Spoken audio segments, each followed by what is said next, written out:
I had a friend, ironically enough, who I used to get high with, and she told me she was going to rehab, and she was going to fly to California, and it was going to be, and I'm like, yeah, right. I was actually on a waiting list for a residential treatment center. I'd gotten arrested for possession, and I was, trying to follow through and get into a program and trying to stay clean. And I went to jail, and I had every intention of staying clean when I got out, but it didn't happen. I think it was like 4 or 5 days that I made it.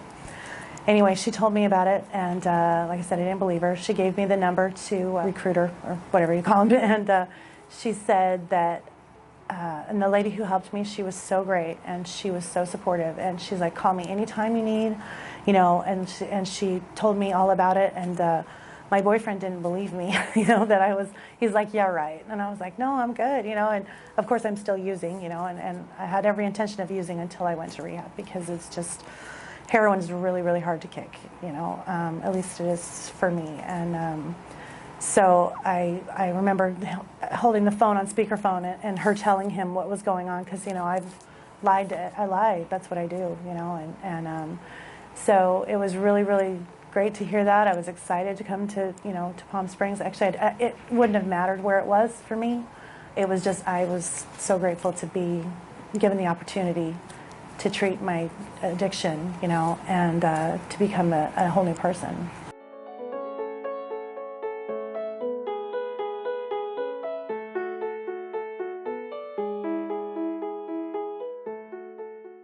I started drinking when I was 12 years old, and I remember I loved it. I loved the feeling. I loved that escape. Even at that age, I didn't know what it was, but that was what I did. And I started smoking marijuana when I was 14.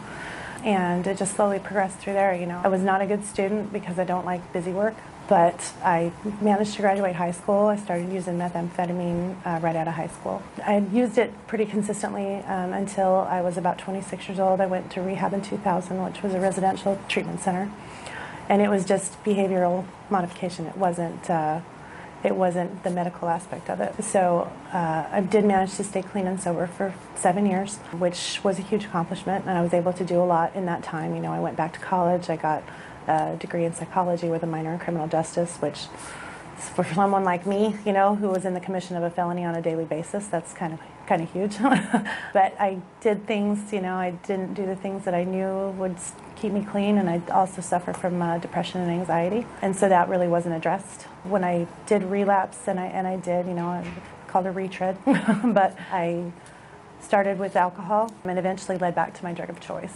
I had a surgery, actually a kidney stone that required about 5 surgeries, and I had never really been into pain medication before, but I started using Percocet, and it was like I could write my own prescription pretty much, and I loved that feeling, So that led to me using prescription medication pretty quickly, or a lot.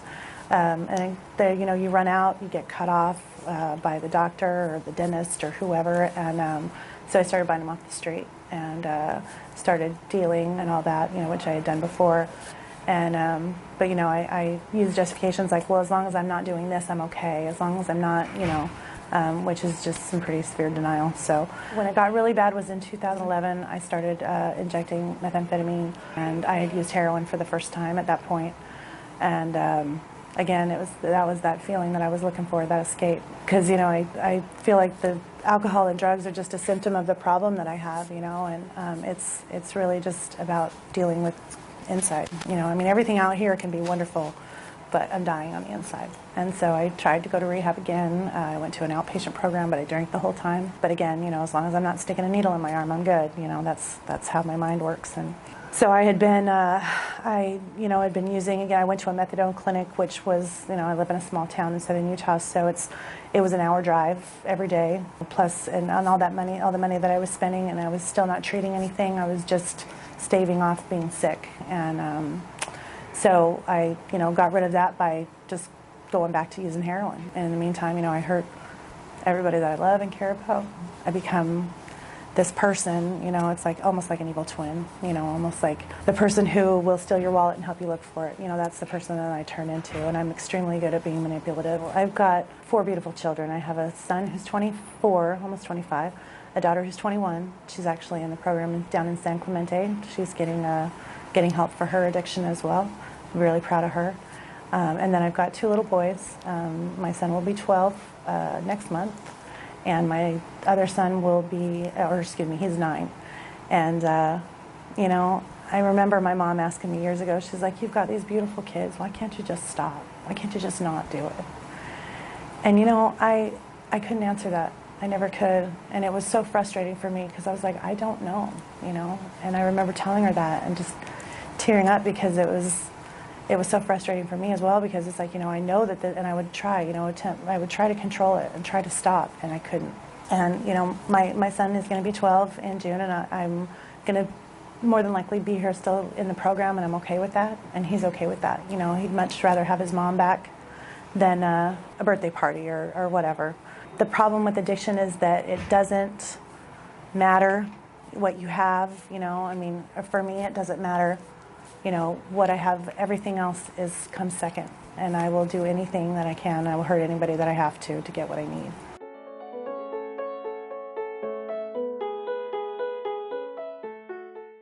The ones that I've been through is straight, behavioral modification. It's just, you're taken out of your environment, you're put in, 12-step kind of thing. The difference is that there is that here, but there's also, different kinds of groups. It doesn't just address the addiction component of it, and it kind of really goes back to, that it's only a symptom of my problem. This is just the way things play out, But I've also got some mental health issues. I've never treated my depression and anxiety. I thought it was a cop-out, I thought, there's just, if you work a 12-step program enough, then you won't need to be medicated. And, I don't believe that, at least not for me. I found that, even though, yes, I was clean for a long time, there was always still that part missing. And what's been really great about Sovereign for me is that part of it is treated. And I'm in a really supportive household or house with Power Group, which is actually the Women Over 40, which is another thing that I heard about from the recruiter, which I thought was amazing because, I thought, oh man, she told me that, obviously the men and women are separated, and I thought, I don't want to be around a bunch of women, women are catty, women are this, and I'm like, there's going to be a bunch of little girls there, and I was really, really just kind of, ugh. And so when I found out I was going to be able to go to the Power Group, I was really excited. And we have, in the time that I've been here, I have formed such close bonds with the other women in the house. And, some are mental health, some are dual diagnosis like myself. But we have that common bond, It's like we're sharing the same foxhole, And I have made some of the most amazing lasting friendships. These are not people who want to just take from me. We support each other, we love each other, and we're there for each other. And that's something that I have not had in, I can't remember how long, and there's no judgment, there's really just a sense of humility and camaraderie. I'm no better or no worse than anyone else. And these are people that I know will have my back wherever I am. And, some are from all the way across the country, some are from here, and it's amazing. And I'm so grateful for it. And I'm so grateful that this program, which from my understanding was just recently started for women, is being implemented because it has changed my life. It has changed my life. If you'd have seen me when I first got here, oh man, it was a mess. I was a mess. And so I'm really grateful to have this opportunity, and when you ask me, hey, did you want to tell your story and give a testimonial? Absolutely. I will shout from the rooftops because it's really saved my life. I had gotten to a point where I was not suicidal, but I was at peace with the idea that if I OD and die, that's what needs to happen. My kids will get over it. At least I won't cause them any further pain, and the same thing with my family. But I was only here for them. I wasn't here for me originally. I was here because they wanted me to go, or the court system wanted me to go, or whatever, because I didn't have any value of myself, and I'm learning to get that back. It's not just for me. It's not just for them. It's for me too. they deserve that, but so do I. I deserve to be happy. I don't deserve all the misery and the pain and all of that I cause myself, and then the frustration of, even if I'm not using, I still have that hollowness inside of me, and I don't have that anymore. I'm so grateful for that. I don't think I'll ever be able to repay anyone for what I've been given here.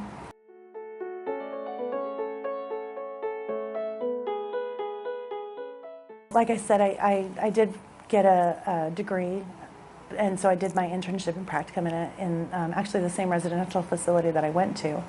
So a lot of the things I had heard before, but so many other things I had not. You know, some things that, you know, trauma, things about trauma, PTSD, those kind of things that aren't necessarily something that, you know, an addict would be given as an education. But being able to see myself in those other things and being like, okay, well, that makes sense, you know. And then my therapist that I've had she's been amazingly supportive. You know, she's helped me through a lot. She's confronted me with some things that I wasn't necessarily comfortable with, you know, even though it needed to happen. At the time, I really, you know, felt very uncomfortable, but, you know, being willing to face that, because being able to walk through the pain on the other side is just amazing, you know. And then, you know, the groups, we've had some amazing groups, you know, where there's just so much love and support, even though we're talking about things that, you know, these are things that I didn't think I'd ever tell anybody, you know. To have that trust, you know, that they were going to be there for me and help me walk through it, you know, and so I don't have to do it by myself. That's been amazing. And you know, there's the facilitators are awesome, you know, whether it's anger management, whether, you know, it's grief and loss or assertiveness, you know. I mean, working on our assertiveness kind of thing, and you know, we had an assignment from one of the group facilitators to, you know, tell each other, "Good morning, gorgeous. Good morning, beautiful." You know, that kind of thing, just to give each and to take that compliment without being like, "Oh no, I look like hell," or whatever. Just those kind of little things. You know, how to turn what's happened in the past, you know, into something positive, and to be there for each other. You know, because that's kind of the purpose of group therapy. You know, when you go to a therapist one-on-one wherever, but it doesn't, you know. You can't BS a BSer, you know? And so that's what I love about, you know, people that'll call me out. They're, you know, I'll try to say something and vice versa and be like, nope, that's wrong. You know what I mean? It's like, you know better than that. You can do better, you know?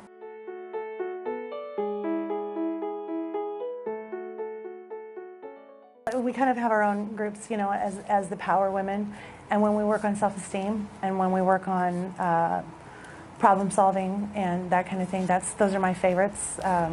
And with my case manager, she's also the one who facilitates a lot of the groups, and she's amazing.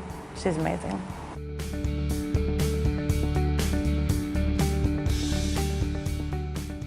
What I'll take with me is I have a soul again. You know what I mean? I'm not that soulless drug addict, just that empty, hollow shell of a person who's depressed and anxious and full of fear and hate and worry. You know, I'm working on being just a woman who stands on her own 2 feet and who, you know, is a contributing member of society, which I did not care about before. You know, it was all about what could I take from society instead of what I can give back. You know, and that's the difference there. You know, a sense of community and a sense of sisterhood and camaraderie that I never had before. You know, because when I'm out there, I don't care about anybody else. I will take whatever I can, and if you're not willing to give it to me, I'll take it from you. You know, and I'm in the commission of a felony on a daily basis, and you know what? I'm not that person anymore. You know, I mean, it's still there. I can't forget where I came from. You know, because I'm more likely to return. Yeah. But it doesn't run my life anymore.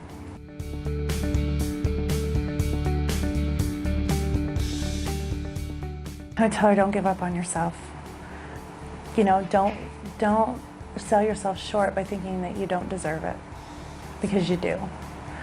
And all it takes, I mean, if I had done nothing else right, at least I got myself here, you know, and then everything else will fall into place as long as you just put one foot in front of the other and just keep at it. You know, that's the best thing that I could say, because it gets hard. It does. It's not easy. If it was easy, everybody would do it, you know. But some of the things that make it so difficult are some of the things that are the most rewarding, you know, and that's huge.